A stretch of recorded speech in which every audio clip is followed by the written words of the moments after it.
Assalamualaikum warahmatullahi wabarakatuh.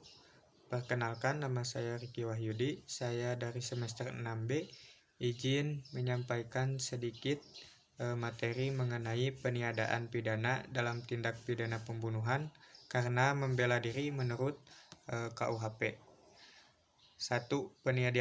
Peniadaan pidana dalam tindak pidana pembunuhan karena membela diri menurut KUHP bahwa tindak pidana pada suatu perbuatan yang berakibat pada hukum yang berlaku pada dalam KUHP telah ditetapkan berdasarkan pada pasal-pasal atau aturan-aturan tertentu.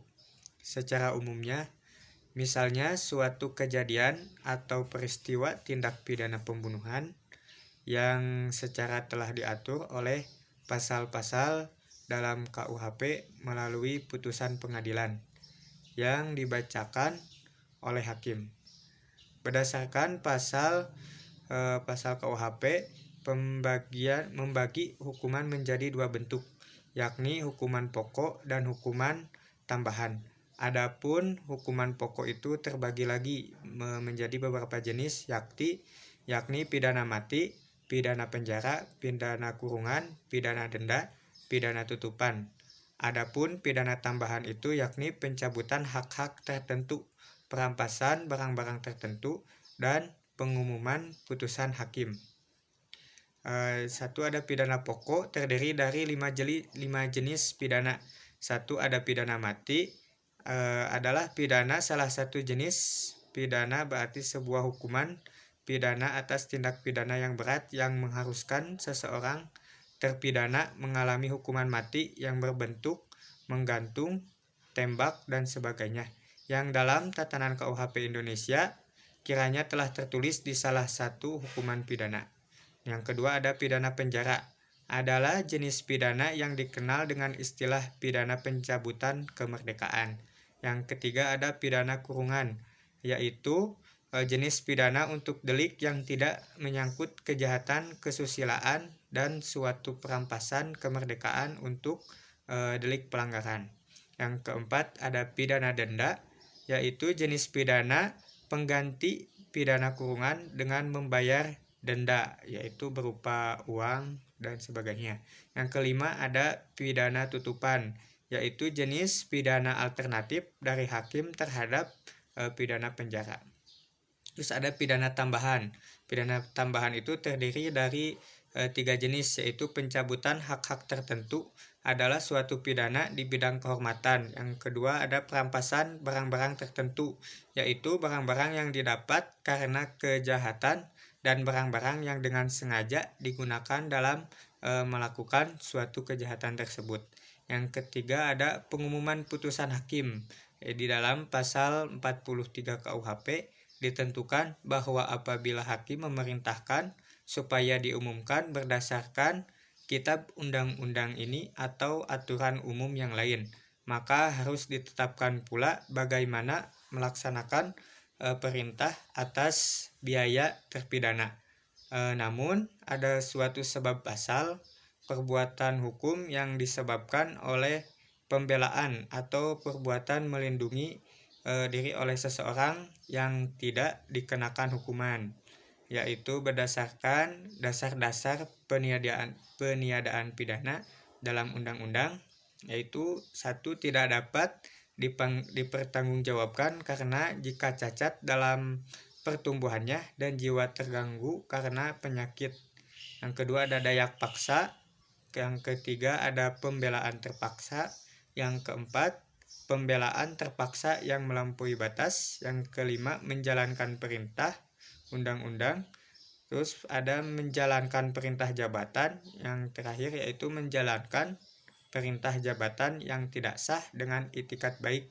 Dalam teori hukum pidana, alasan-alasan yang meniadakan pidana dibedakan menjadi, yaitu alasan pembenaran, yaitu alasan yang menghapus sifat melawan hukum sehingga yang dilakukan oleh terdakwa menjadi perbuatan yang patut dan benar. Yang kedua ada alasan pemaaf, yaitu alasan yang menghapuskan kesalahan terdakwa perbuatan yang dilakukan terdakwa tetap bersifat melawan hukum. Jadi merupakan tetap perbuatan pidana tetapi tidak dipidana karena tidak ada kesalahan. Yang ketiga ada alasan penghapusan penuntutan yang menjadi pertimbangan. Di sini ialah kepentingan umum. Kalau perkaranya tidak dituntut, tentunya yang melakukan perbuatan tidak dapat dijatuhi pidana. Dalam hal mengenai alasan pemaaf peniadaan tindak pidana pembunuhan karena membela diri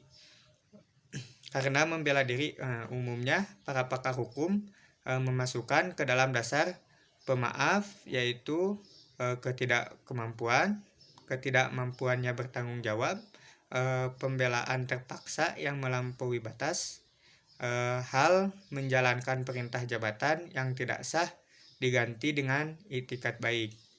Seperti contohnya kasus di atas itu tindak pidana pembunuhan yang dilakukan oleh misalkan IR karena membela diri dari serangan pelaku begal yang dilakukan oleh seorang AS dan JS. Peristiwa terjadi di jembatan Sumarekon Kota Bekasi. Ketika IR dan RK sedang berfoto-foto, tiba-tiba ditodong oleh pelaku AS dan JS dengan senjata tajam atau celurit, beduk dan senjata lainnya. Nah, di situ terjadilah perkelahian. IR berhasil merebut senjata tajam tersebut dan menyerang balik AS sehingga melukai AS hingga tewas. Tindakan tersebut korban begal yang melumpuhkan pelaku hingga tewas bisa termasuk dalam kategori bela paksa atau pembelaan terpaksa yang melampaui batas. Tersebut tercakup dalam pasal 49 ayat 1 dan 2 KUHP mengatur bahwa perbuatan pembelaan darurat pada dasarnya tidak dapat dipidana kendati menewaskan atau melakui pelaku. Nah, alasan pembenar atau alasan pemaaf ini sebenarnya dalam konteks pemidanaan bisa diputuskan di pengadilan. Tapi kalau konstruksinya kasusnya nyata bukan suatu perbuatan pidana, tidak perlu ke pengadilan. Kasus bisa langsung diberhentikan seketika. Jadi dari uraian di atas dapat diketahui bahwasannya peniadaan pidana terhadap pelaku tindak pidana pembunuhan yang dilakukan karena membela diri merupakan berdasarkan alasan pemaaf. Nah, alasannya menyebabkan pelaku delik tidak dipidana walaupun perbuatan yang dilakukannya tetap bertentangan dengan hukum yang berdasarkan dalam pasal 49 ayat 2 KUHP yang menyatakan tidak dapat dihukum seseorang yang melanggar atas membela diri. Nah, karena disebabkan oleh suatu perasaan goyang sebagai akibat serangan terhadap dirinya. Dan juga dasar dari tindak pidananya si pembuat nodware excess terletak pada pendiri orangnya, bukan pada perbuatannya. Karena dasar peniadaan pidananya berdasarkan asas pemaaf, maka suatu tindakannya tetap melawan hukum. Namun si pembuat dimaafkan, jadi tidak dijatuhinya pidana. Nah, jadi pelaku dijatuhi pembuat hukum pemaaf. Nah, itu. Mungkin hanya itu yang dapat saya sampaikan. Kurang dan lebihnya mohon dimaafkan. Wallahu muwaffiq ila aqwamit thoriq. Wassalamualaikum warahmatullahi wabarakatuh.